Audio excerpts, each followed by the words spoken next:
सारी चिंताएं दूर कर देगी भगवान श्री कृष्ण की ये कहानी। दोस्तों, अगर आप हमारे चैनल पर नए हैं तो हमारे चैनल को करें सब्सक्राइब और वीडियो को लाइक। चलते हैं कहानी की ओर। एक बिजनेसमैन था जो अपने बिजनेस को लेकर काफ़ी चिंता किया करता था। बिजनेस को लेकर उसके मन में अलग अलग ख्याल आते थे। वह सोचता था कि क्या होगा आने वाले कल में और कैसे काम आगे बढ़ेगा, और उसके इस व्यवसाय को उसका बच्चा संभाल पाएगा या नहीं। उस बिजनेसमैन का एक बेटा भी था जो उससे काफ़ी बार कह चुका था कि पापा, आप मुझे हमारे बिजनेस को संभालने का एक मौका तो दीजिए। अब मुझे भी बिजनेस संभालना आ गया है। लेकिन वो व्यक्ति अभी भी अपने बेटे को मौका नहीं देता। एक दिन बिजनेसमैन को दिल का दौरा पड़ जाता है। इसके चलते उसको हॉस्पिटल में एडमिट किया जाता है। जैसे ही ये खबर उसके बेटे को मिलती है, वह दौड़कर हॉस्पिटल में पहुंचता है। बेटे ने हॉस्पिटल में देखा कि उसके पापा एडमिट हैं। डॉक्टर्स ने कहा, बेटा, अब तुम्हारे पापा पहले से थोड़ा ठीक हैं और धीरे धीरे करके वे अब रिकवर हो जाएंगे। फिर उस लड़के ने अपने दोस्त को कॉल की और उसे भी हॉस्पिटल में बुला लिया। उसके दोस्त ने आकर पूछा, भाई क्या हुआ? बिजनेसमैन के बेटे ने अपने दोस्त से कहा, मेरे पापा को दिल का दौरा आया है और उन्हें अस्पताल में एडमिट किया हुआ है। उसके बाद उस बिजनेसमैन का बेटा अपने दोस्त से कहता है कि चलना ज़रा कहीं बाहर घूम के आते हैं, बहुत देर हो गई है इधर। और फिर दोनों हॉस्पिटल से बाहर चले जाते हैं। हॉस्पिटल से बाहर निकलते ही उन्हें एक आइसक्रीम वाला दिखाई देता है। वो लड़का अपने दोस्त से कहता है, आजा चल आइसक्रीम खाते हैं। ये बात सुनकर उसका दोस्त चौंक जाता है और मन ही मन कहता है, अरे ये पागल है क्या? इसके पापा अंदर भर्ती हैं और ये आइसक्रीम खाने की सोच रहा है। फिर उन दोनों ने आइसक्रीम खरीद ली और वो दोनों आइसक्रीम खाने लगे। लेकिन उसका जो दोस्त था उससे पूछे बिना रहा नहीं गया और उसने अपने दोस्त से पूछ लिया कि भाई, मुझे कुछ समझ नहीं आ रहा है कि तुम्हारे पापा का बिजनेस का क्या होगा। तुम्हारे पापा की तबीयत भी ठीक नहीं है और तू यहाँ आइसक्रीम खा रहा है, मुझे कुछ समझ नहीं आ रहा है। बिजनेसमैन का बेटा अपने दोस्त से बोला कि मुझे मालूम है तू क्या सोच रहा होगा कि मेरे पापा एडमिट हैं और मैं यहाँ पर आइसक्रीम खा रहा हूँ, मज़े कर रहा हूँ, पर ऐसा कुछ नहीं है। मैं भगवान श्री कृष्ण का बहुत बड़ा भक्त हूँ और उनकी दो बातें हमेशा अपनी ज़िंदगी में याद रखता हूँ। पहला काम, जो हम सबको पता है, कि कर्म करना है और फल की चिंता नहीं करनी है। इसलिए जो होगा देखा जाएगा।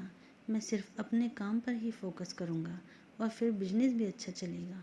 दूसरी बात, वो लड़का अपने दोस्त से कहता है कि मैं तुम्हें भगवान श्री कृष्ण की कहानी सुनाता हूँ, जो तुम्हें दूसरी बात क्या है वो अच्छी तरह समझाएगी। भगवान श्री कृष्ण की जो पत्नी थी, जिनका नाम रुक्मिणी था, उनको जब पहला बेटा हुआ था तो उसका नाम प्रद्युम्न रखा गया था। और प्रद्युम्न के जन्म के 10 दिन बाद ही प्रद्युम्न का अपहरण हो गया था। प्रद्युम्न के अपहरण के कारण माँ रुक्मिणी नाराज और उदास रहने लगी। वो सोचती थी, ये क्या हो गया। भगवान श्री कृष्ण माँ रुक्मिणी से कहते थे कि चिंता मत करो, प्रद्युम्न जहाँ पर भी होगा सुरक्षित होगा, वह वहीं पर ठीक होगा। लेकिन इतना समझाने के बावजूद भी माँ रुक्मिणी अपने बच्चे की चिंता में उदास और निराश रहती थी। और इस तरह चिंता करते करते माँ रुक्मिणी जी के 18 साल बीत गए। 18 साल बाद द्वारका में जब प्रद्युम्न की वापसी हुई, जब प्रद्युम्न द्वारका में वापस आए तो उनके साथ में उनकी पत्नी मायावती भी थी। अब समस्या ये थी कि मायावती की उम्र प्रद्युम्न से 20 साल ज़्यादा थी। वहाँ माँ रुक्मिणी पहले तो खुश हो गई कि बच्चा वापस आ गया है, और फिर दुखी हो गई क्योंकि खुद से 20 साल बड़ी लड़की से शादी की। इसलिए रुक्मिणी फिर से भगवान कृष्ण से जाकर कहने लगी, ये क्या हो गया है। फिर भगवान श्री कृष्ण जी ने रुक्मिणी माँ से कहा, जो हो गया है उसे स्वीकार कर लो और आगे बढ़ो और चिंता मत करो। लेकिन माँ रुक्मिणी ये कह रही थी कि इतनी बड़ी लड़की से शादी क्यों की, यही लड़की मिली थी शादी के लिए। वह इस बात को स्वीकार नहीं कर पा रही थी। इसके कारण 8 साल तक माँ रुक्मिणी जी दुखी और निराश रही। और 8 साल के बाद रुक्मिणी जी ने यह स्वीकार कर लिया कि प्रद्युम्न ने जो शादी की है वो ठीक है और इसके लिए ज़्यादा चिंता करने की ज़रूरत नहीं है। और उस शादी को उन्होंने स्वीकार कर लिया और इस तरह माँ रुक्मिणी जी ने अपनी ज़िंदगी के 26 साल उदासी में बिता दिए।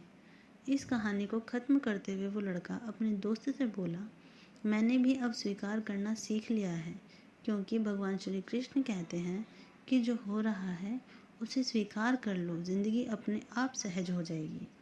दोस्तों, हमारे नियंत्रण में जितनी भी चीज़ें होंगी उन चीज़ों पर तो हमें ज़रूर नियंत्रण करना चाहिए, लेकिन जो चीज़ें हमारे नियंत्रण से बाहर हैं उन चीज़ों को हमें स्वीकार कर लेना चाहिए, क्योंकि जो लोग स्वीकार नहीं करते वे न जाने कब तक उदास और निराश रहते हैं, अपने जीवन के बहुमूल्य पलों को इस तरह खो देते हैं। अपने जीवन के बहुमूल्य पलों को कभी ना खोएं, इन्हें अच्छे से जिएं। दोस्तों, आपको ये कहानी कैसी लगी? आपको इस कहानी से क्या क्या सीखने को मिला, ये हमें कमेंट बॉक्स में ज़रूर बताएं। जय श्री कृष्णा।